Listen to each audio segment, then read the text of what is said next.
Hello and welcome to episode 37 of the Rhody Rumble podcast. My name is Adam Bernstein. Our guest today is the head coach of the Bryant University Bulldogs men's basketball team, Coach Jared Grasso. How are you doing today, Coach?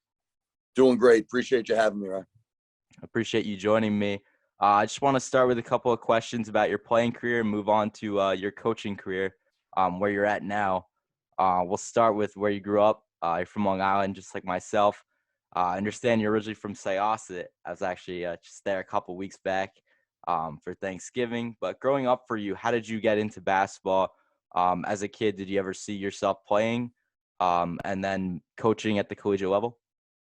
Yeah, I'm the son of a coach, so I kind of grew up with a basketball in my hands. I tell people my dad put a basketball hand in my hands when I was 3 years old, and I never let go of it. So I kind of knew as a kid that it was something I had a passion for, being in the gym and my dad's practices. He coached at every high school, college, professionally. So just being around the game from a young age was a game I fell in love with. And obviously growing up, my goals were as a player to go take the game as far as I could, and was blessed to have a Division I career and have some success at Division I level. And then once my playing career was done, had an opportunity to play professionally in Italy, had a back injury, and from there got into coaching. So I knew when my playing days were done, I wanted to be a coach like my father, but my basketball dreams really started as a player.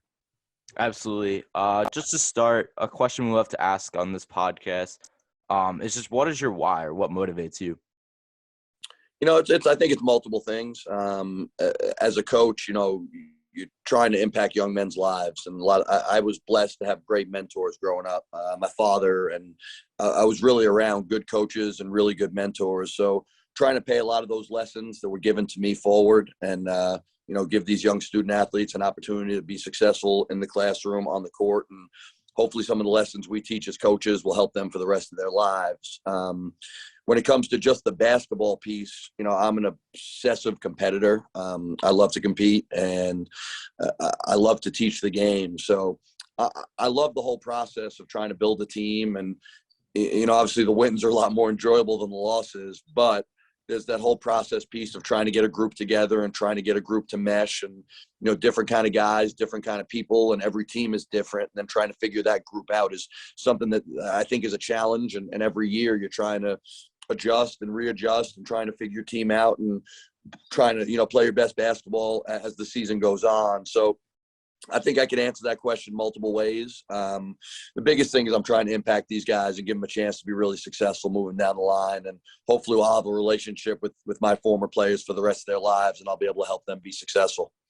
Absolutely. You mentioned your father and the impact that he had on you in terms of your basketball career and your just being an athlete and then going on to coaching. But aside from him, if, there was a coach that you played for growing up or that you sort of watched that you try and style your coaching game after, or your coaching style after, or maybe it was your father?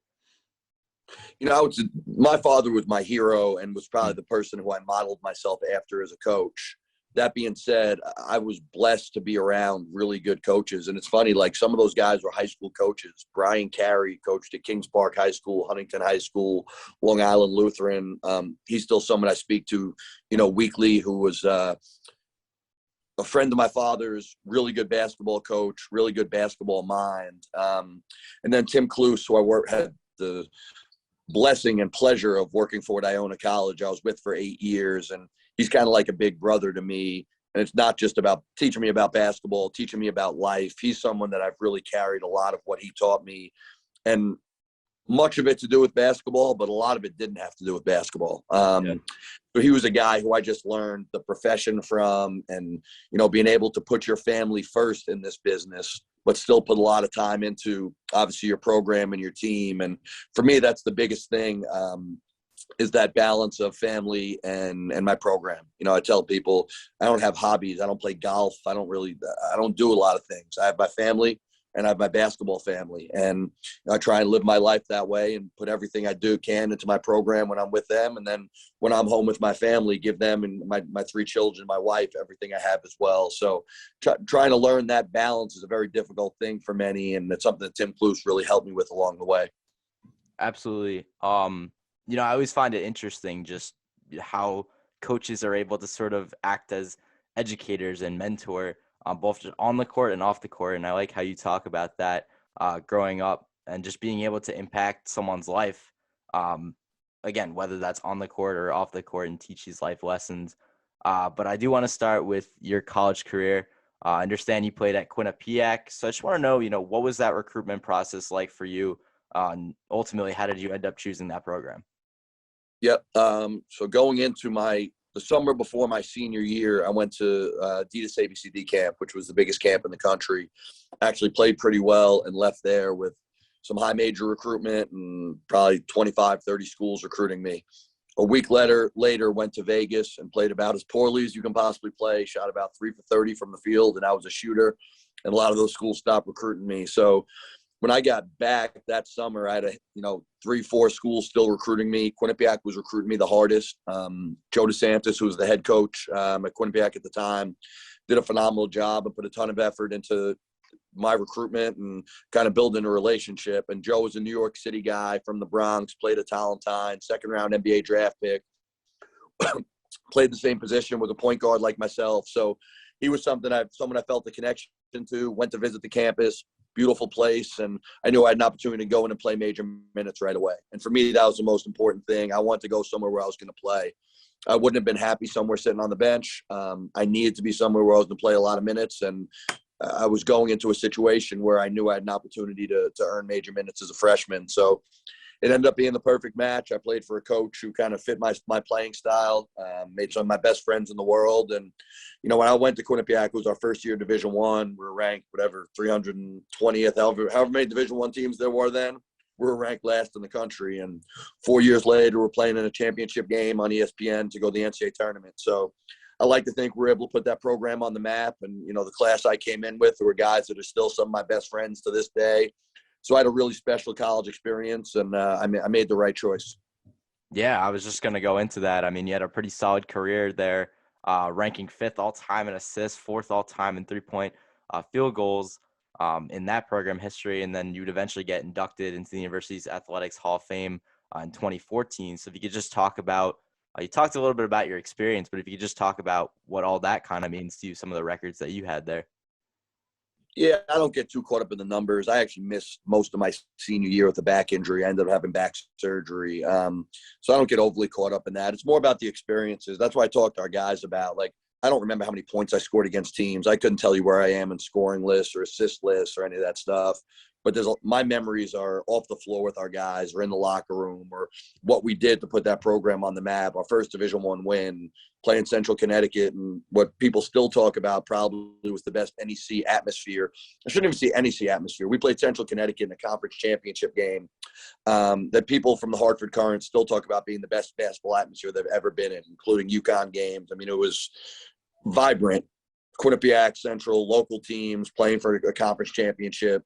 Quinnipiac, and it was our second year we were eligible for the conference tournament even. So it was a big story. It was an unbelievable atmosphere. So I have those memories, which is really, and it's what I try and explain to our guys, you're not going to remember whether you had 25 points or 8 points against Fairleigh Dickinson. You're going to remember having a chance to cut down nets. You're going to remember the practices and the road trips and those things. And that's what becomes special about a guy's career. And sometimes when they're immersed in it, they don't realize. But when you've been through it and seen it and been a part of it, you realize a lot of those things are really, the journey of it is really the special part of it. Yeah, absolutely. And speaking on journey, you really got into coaching. You talked about your career a little bit overseas and then injuries that you battled, but that was kind of, I assume, the switch that turned you on to coaching, because then you started to coach at the collegiate level. I'll name some of the programs. You went to Hofstra, a couple of other local programs, including Hartford, Fordham, Iona that you mentioned, and then returning back to Quinnipiac actually as an assistant. So what was that kind of like? How did you know you wanted to get back into coaching when your career was finally up? And, was that, again, something you always wanted to pursue? Yeah, I knew when my playing days were done, I wanted to coach. And at the end of the day, I hate to say my injury was probably a blessing because I would have played as long as I could. I mean, I loved playing, and I would have stayed overseas and tried to make a full career of it. But in hindsight, and it's funny, when it happened, my dad said it's a blessing in disguise. You're going to get into the coaching industry at a much younger age. So Tom Pecora was the head coach at Hofstra. My dad had given Tom Pecora his first coaching job as his freshman coach at Jericho High School on Long Island. So when I was looking to get in, TP gave me my first job as a graduate assistant. And again, then I bounced around a little bit, Hartford, Quinnipiac, Fordham. I've kind of made the rounds as a young assistant, just trying to build relationships and learn and get better and be a part of winning programs. And then I was the interim head coach at Fordham, and probably the best thing that ever happened was I was able to move on to Iona and spend 8 years with Tim Kluse and learn from one of the best coaches and best people in basketball and in my life. And we had an unbelievable run, 6 NCAA tournaments, a couple NITs. I mean, we had a great run, and I think that prepared me for the next step of moving on to be a head coach again here at Bryant. Yeah, I actually have a question about Iona. I wanted to ask you about your time there. You spent 8 seasons as an associate head coach. You mentioned some of the experiences there, appearing in 5 NCAA tournaments, 5 MAC conference tournament titles, along with 3 MAC regular season titles. Just talk a little bit about some of the teams that you had the opportunity of coaching and the success that you had there. Yeah, I mean, we had some really good teams. Like our second year, we got an at-large bid to the NCAA tournament. We had Momo Jones from Arizona. Mike Glover went to Seton Hall. Scott Machado led the country in assists.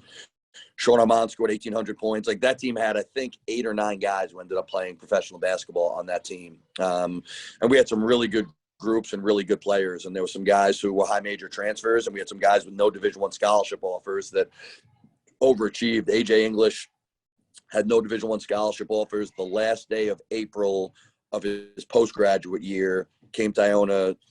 Was the only player in the country to average 20 points, 5 assists, 5 rebounds a game. So we had some good evaluations. We brought in some good transfers, and we had a fun run. You know, we had some good teams. And again, you look back at it, and I remember the championships because there's nothing like cutting down a net or being part of a selection Sunday. But there's the good and bad times of the journey that I talk to Tim Kluse every day still, and we laugh and tell stories. And a lot of them aren't about the games, or just when you're around really good people, you have a chance to be a part of a really good journey. And I enjoyed those years as much as any in my career. You know, everyone thinks you get a head coaching job and like that's the peak of your career. I had as much fun doing that and being an assistant coach and working with Tim and learning and being around good people as I do doing what I do now. And I love what I do now. So it's really, and I tell younger coaches, like everyone is, and I was told this at a young age and didn't listen, but everyone's striving to be a head coach, and you just need to be happy where your feet are. And one of the things was blessed to do is really enjoy and immerse myself in just worrying about being a great assistant coach, doing everything I could for Tim Kluse to make the program successful. And again, was around really good people. So those were great 8 years of my life. You know, my children were born during that time. I got married during that time. So a lot of special things in my life happened during my time at Iona, and I still have great relationships with people there. Yeah, you talk a lot about just the journey and the experience, which I really love. Really, you know, from when you played at Quinnipiac and then going on to play professionally, and then talking about the injuries that you had overseas, which you say is a blessing in disguise. And it just really reminds me that kind of like everything happens for a reason, and we're starting to see that. I feel like just in life now, like some of the things that we're going through, obviously this pandemic, we're always kind of having to learn and think on our feet and kind of adjust our lives. And you talk a lot about that, coaching, obviously, but I guess if you can pinpoint one memory just from college basketball, playing at the collegiate level, high school level, coaching, you know, what's one of the best stories, I guess, that you have, or a memory that really stands out to you on the court or off the court? I mean, to be honest with you, it probably would be the playing in an NEC Championship game. My senior year, I missed a bunch of games with a back injury. Doctors didn't think I'd be back to play. I ended up coming back for senior day in the conference tournament. And again, we played Central Connecticut, who we hadn't beaten, conference championship game on ESPN. I remember waking up the morning of the game like I could barely walk, didn't think I was going to be able to play. You get out there for warm-ups. Got people chanting, Grasso sucks in the crowd. I'm the only one out there shooting. The place is, I mean, it's literally an hour and a half before the game, and it's sold out, and the place is bananas. Make 4 or 5. I end up making 4 or 5 3-pointers in the first half. We hang in, end up losing the game by 3. But knowing where we were, and Quinnipiac, again, I said we were ranked last in the country when I went there. And I came in with a guy named Bill Romano, who's still one of my best friends, my son's godfather.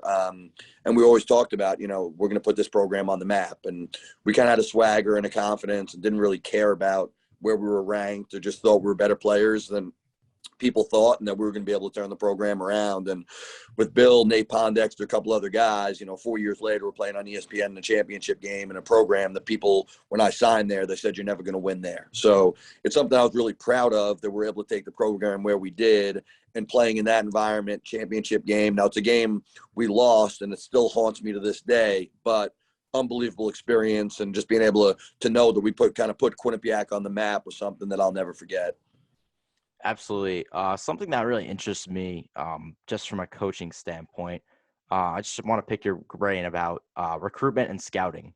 When it comes to offering a prospect, what are some key things that you personally look at? And are there certain boxes that, need to be checked off in order for someone to be, I guess, the right fit or a good fit for your program? I mean, absolutely.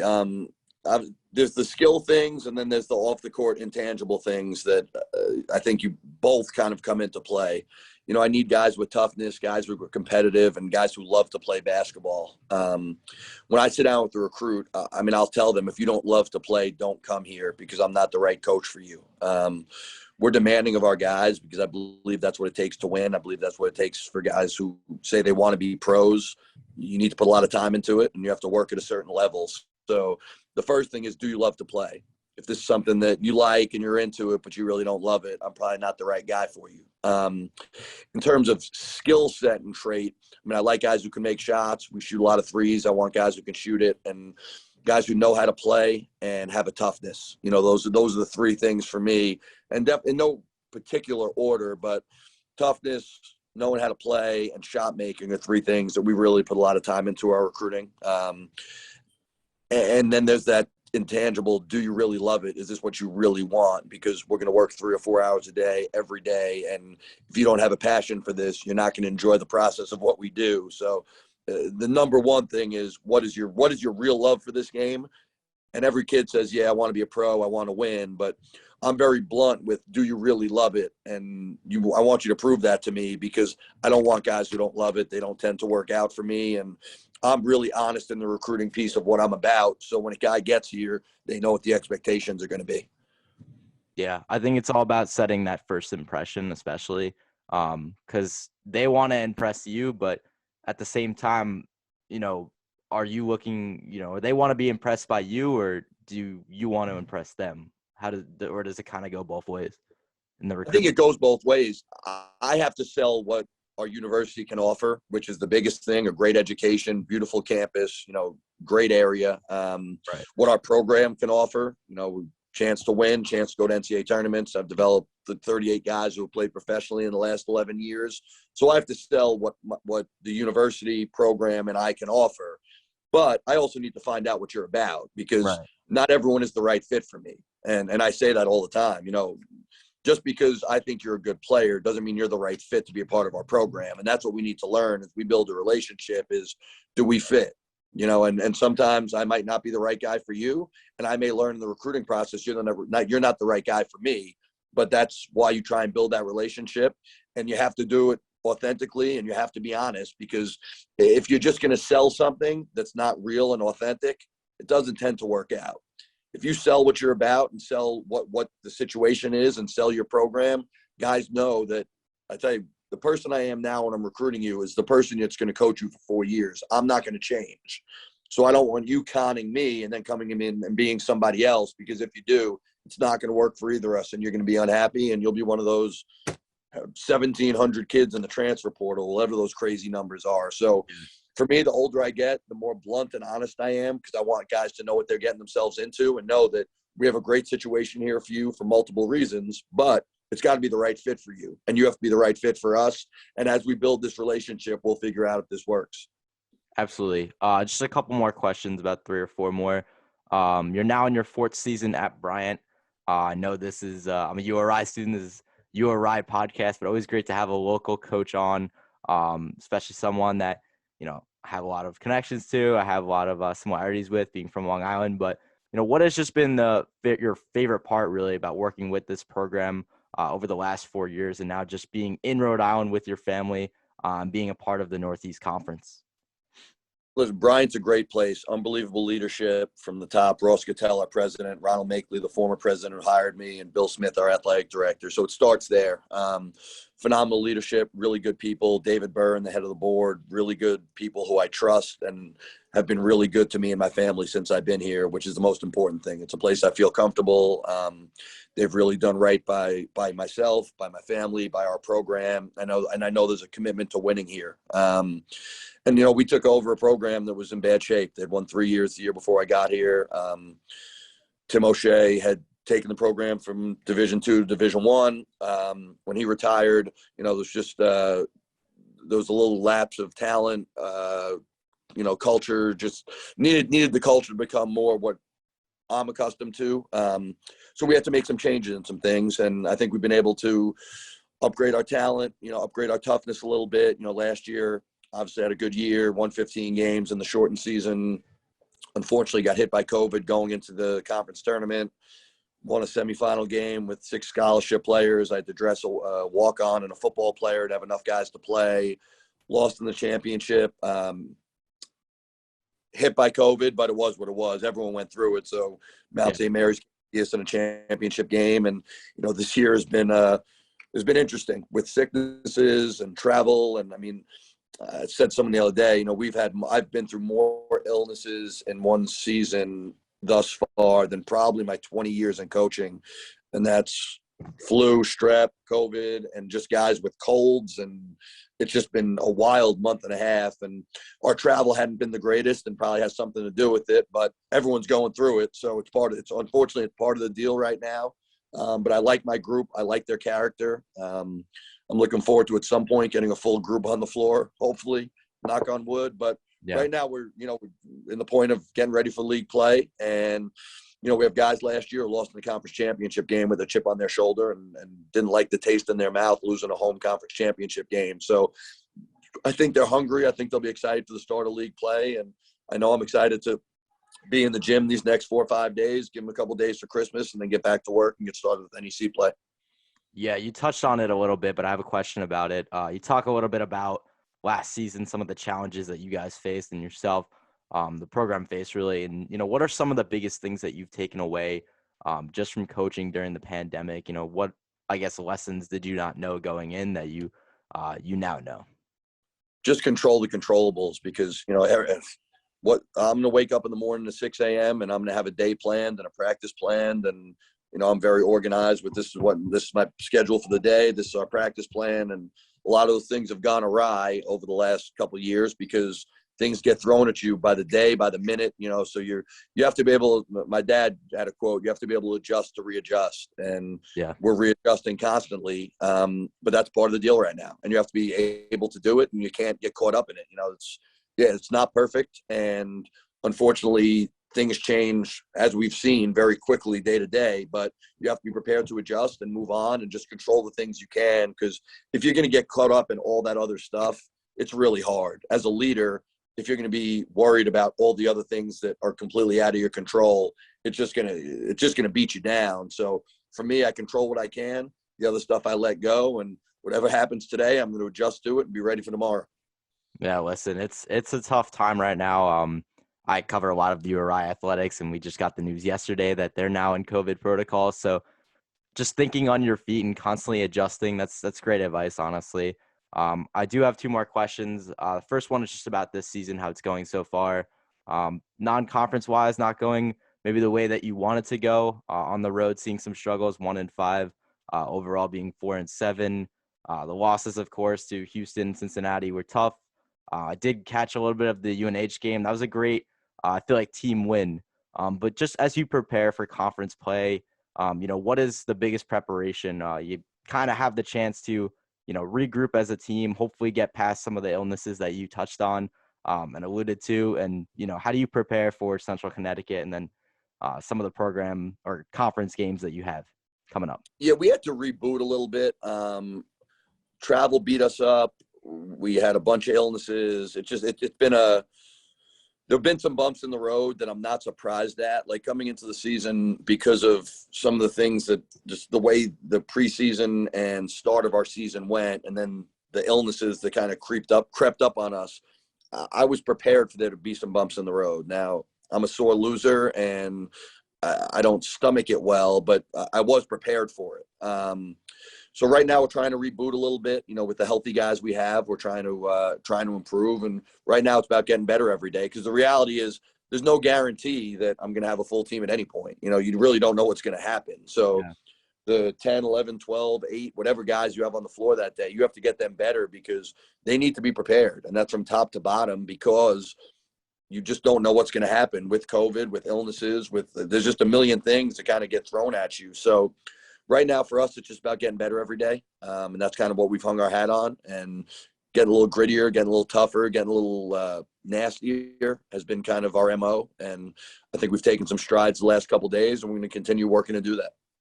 Absolutely. Last question I have for you is really just about any advice that you have, for people looking to follow in a similar footsteps that you took, whether that being a coach at the collegiate level or playing at the collegiate level. What advice do you have for those people that are just looking to have the same quote unquote journey that you had, or a similar journey?